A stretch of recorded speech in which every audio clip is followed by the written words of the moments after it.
Madame, Monsieur, bonjour. Vous suivez l'édition de la mi-journée. Au sommaire ce dimanche, 114 cas de grossesse en cours de scolarité ont été recensés. Un chiffre alarmant qui a poussé des ONG à sensibiliser sur le sujet.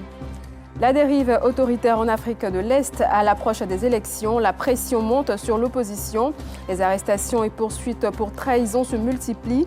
Nous en parlerons dans ce journal. Merci de suivre l'information sur RTI2.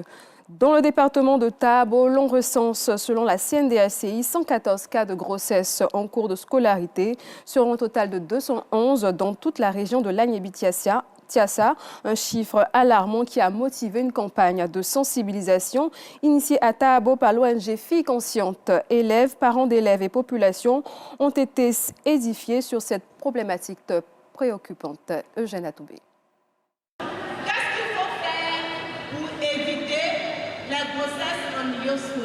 Au lycée moderne de Tabo, une sage-femme en fonction à l'hôpital général de la ville est face aux élèves de cet établissement. Rachel Kofi entretient les filles et les garçons sur les méthodes contraceptives.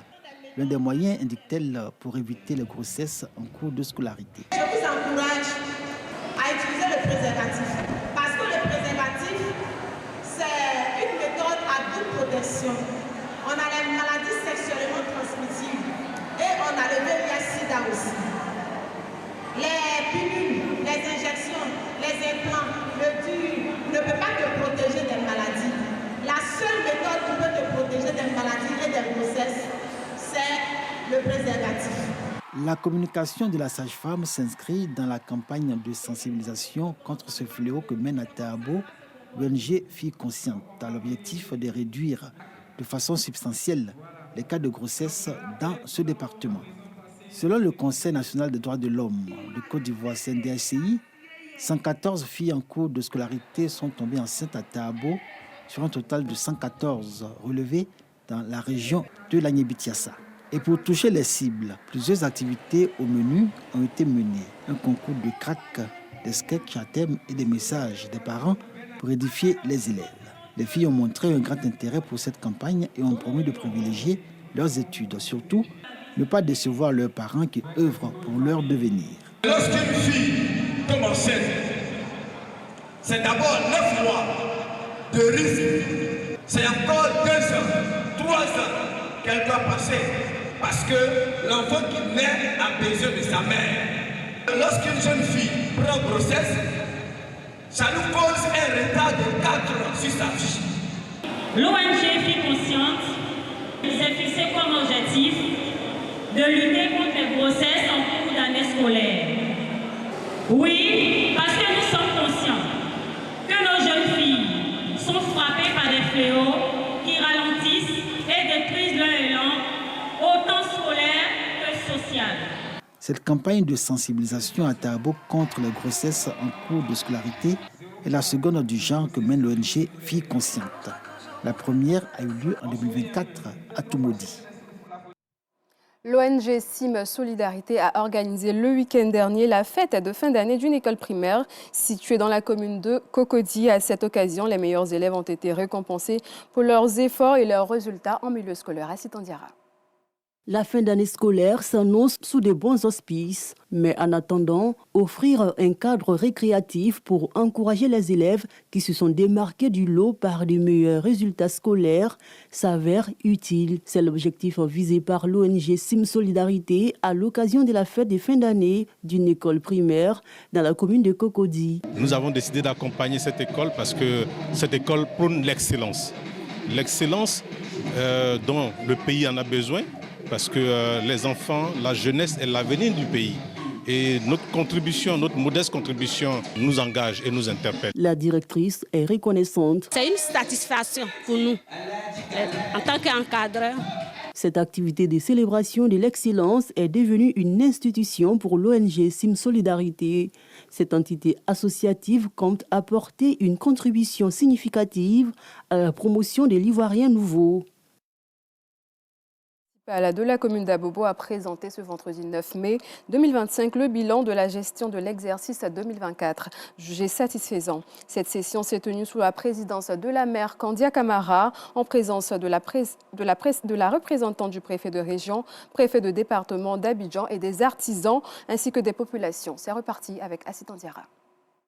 Au terme de la gestion de l'exercice 2024, il ressort un résultat budgétaire excédentaire cumulé de 3 450 84 285 francs CFA. Les conseillers municipaux d'Abobo ont adopté tous les points avant de donner le quitus à la maire pour sa gestion. Depuis plus de 2 années, les recettes connaissent une progression du fait d'une bonne politique mise en place. C'est le fruit d'une bonne synergie d'action entre l'autorité municipale et ses collaborateurs. Occasion pour Candia Camara de féliciter les conseillers, le personnel de la mairie et les partenaires pour ces bons résultats obtenus. Je voudrais remercier les uns et les autres. Je souhaite la paix pour notre pays, la sécurité, le renforcement de la cohésion dans notre commune, la commune de la solidarité et du partage. La représentante du préfet salue les efforts consentis. Je voudrais féliciter les uns et les autres pour leur contribution utile et pour le travail abattu. Pour la circonstance, des entrepreneurs et artisans de la commune d'Abobo ont exposé leur savoir-faire. La première magistrate n'a pas manqué de les encourager. La mutuelle de développement économique et social de Ngbankassé, dans le département de Didiévi, a organisé il y a peu une campagne de sensibilisation sur les sujets tels que les grossesses en cours de scolarité, la consommation de la drogue en milieu rural ainsi que l'implication des parents dans l'éducation des enfants. Objectif, encourager les populations à prendre conscience de leur rôle dans l'encadrement et la réussite scolaire de leurs enfants. Un reportage de Soro Corona. La paroisse Saint-Joseph artisan de Bonouma, dans la commune de Cocody, a vibré ce week-end au rythme des cultures du Gontougo et de la région du Boukani, à travers une messe d'action de grâce marquée par des danses traditionnelles, des tenues colorées et un bel élan de solidarité en faveur de la construction de l'église. Cécilia Bassolé et Boko.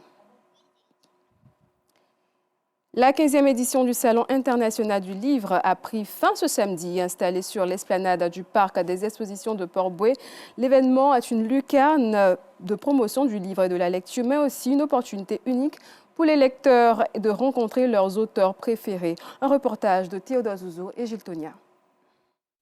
Des œuvres littéraires et autres bandes dessinées, on en trouve à profusion ici au Salon international du livre. De part et d'autre des stands, des visiteurs se bousculent presque dans les allées. Parmi eux, Ange Marilyn, passionnée de lecture. Je suis là parce que j'aime la lecture. De nos jours, on est tellement braqués sur les smartphones que c'est une occasion vraiment très idéale pour pouvoir se procurer de tout ce que nous voulons. À ce Salon international du livre, les auteurs se sont transformés en commerciaux et font le lobbying auprès des acheteurs. Le temps de faire de bonnes affaires et se faire connaître des lecteurs.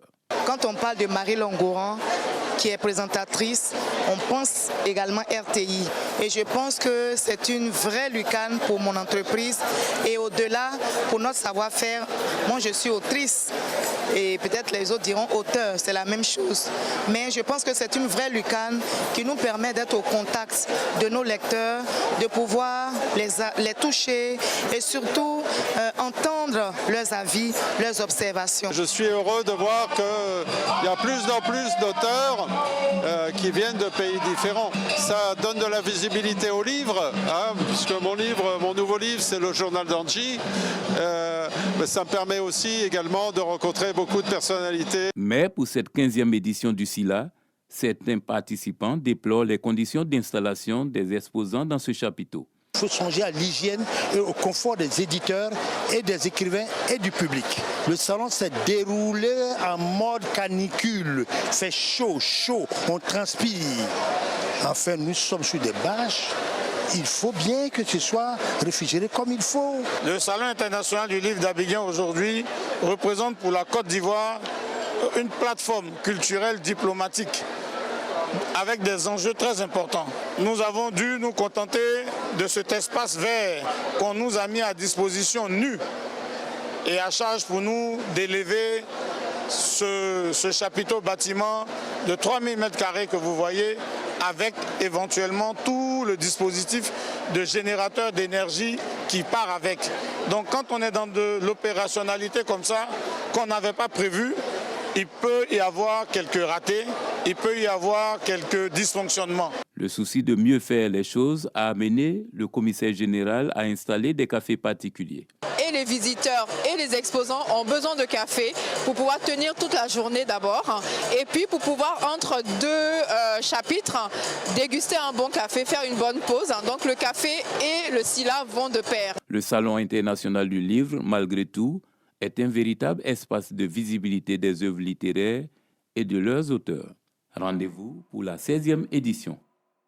L'Agora de Yopougon dispose désormais d'une bibliothèque en complément de ses activités sportives. Ce nouvel espace dédié à la recherche et au savoir a été inauguré ce mercredi par l'Association des livres pour tous en Côte d'Ivoire. Objectif, offrir à la jeunesse un cadre sain d'épanouissement intellectuel en vue de lutter efficacement contre la délinquance juvénile. Théodore Zouzou. Coupure de ruban symbolique pour Marguerite Aboué, écrivaine. Un acte qui marque l'ouverture officielle de la bibliothèque destinée aux jeunes en quête du savoir. Un autre compartiment de plus pour l'Agora, déjà un complexe sportif. Les jeunes viennent faire du sport, c'est un lieu qui leur est dédié, donc on s'est dit mettre une bibliothèque dans ces endroits où il y a des jeunes, c'était un peu le duo gagnant. Et qu'ils puissent aussi venir dans un endroit calme, lire, emprunter des livres, se faire aider scolairement et avoir des adultes à leur écoute qui peuvent les guider, qui peuvent les renseigner et leur demander des avis, des conseils, se confier aussi. Et donc c'est ça vraiment le but de ces bibliothèques dans ces endroits qui accueillent la jeunesse tout simplement. De quoi réjouir les tout-petits venus de Zionoula, Trècheville, d'Abobo, de Koumassi et Yopougon. Des prestations de danse, des contes et des représentations scéniques d'œuvres littéraires. Une adhésion à l'installation de cet outil important pour la formation. D'habitude, nous venons faire du sport ici, mais maintenant, au lieu de nous offrir une nouvelle bibliothèque, ça nous arrange parce que ça va nous permettre d'apprendre de nouveaux mots, de lire et de s'enrichir. À ma bibliothèque à l'école, tu travailles, tu dessines, tu lis. Donc ça donne beaucoup d'éducation. C'est une grande joie et une grande fierté. Il faut savoir qu'il y a déjà des bibliothèques dans les agoras de Koumassi et d'Abobo qui sont également gérées par l'Association des livres pour tous Côte d'Ivoire. Parce que les agoras, on pense à tort que ce sont seulement des complexes sportifs, mais ce sont des complexes socio-sportifs et culturels. Donc on accueille tout type d'activités. Et sur toutes les agoras, vous allez retrouver un écosystème social composé de plusieurs ONG, de bibliothèques et d'associations sportives. Cette nouvelle bibliothèque vient consolider la volonté de l'Association des livres pour tous de ramener la jeunesse aux fondamentaux de la quête de la connaissance. La mutuelle de développement économique et social de Mbankassé, dans le département de Didiévi, a organisé il y a peu une campagne de sensibilisation sur les sujets tels que les grossesses en cours de scolarité, la consommation de la drogue en milieu scolaire, en milieu rural, ainsi que l'implication des parents dans l'éducation des enfants. Objectif, encourager les populations à prendre conscience de leur rôle dans l'encadrement et la réussite scolaire de leurs enfants. Un reportage de Soro Corona. Les grossesses en cours de scolarité, la consommation de la drogue en milieu rural et l'employabilité des jeunes. Des thématiques abordées au cours de la célébration du Pakinou à Mbankassé, village de la sous-préfecture de Ravia. La mutuelle de développement de ce village, peuplé de plus de 3000 âmes, a décidé de sensibiliser les populations sur ces fléaux. La PAC, il ne suffit plus de festoyer. Une jeune femme en pleine année scolaire, en cas de grossesse, est obligée d'abandonner ses études. Nous avons opté aussi pour la drogue parce que nos jeunes frères au village aujourd'hui ne s'adonnent qu'à l'alcool et à la drogue. Il faut donc les sensibiliser. C'est le sous-préfet de Ravia qui a eu la lourde tâche d'entretenir les populations. Les causes et les conséquences des grossesses en cours de scolarité, la consommation de la drogue en milieu rural passée au peigne fin par le conférencier du jour. Les cadres de Mbankassé saluent cette démarche qui vise à former une jeunesse saine au service du développement. On a eu le collège de proximité. C'était pour éviter que nos petits-enfants soient enceintes à tout moment. Et là, 5 grossesses pour l'année scolaire, c'est déjà beaucoup. Et donc, nous mettons l'accent sur la sensibilisation pour que de tels drames n'arrivent pas chez nous.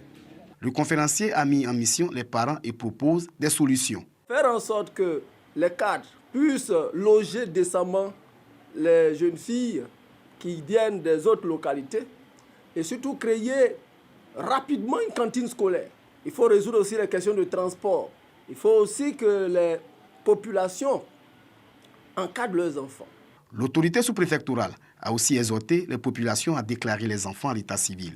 Moumankassé est un regroupement de 3 villages.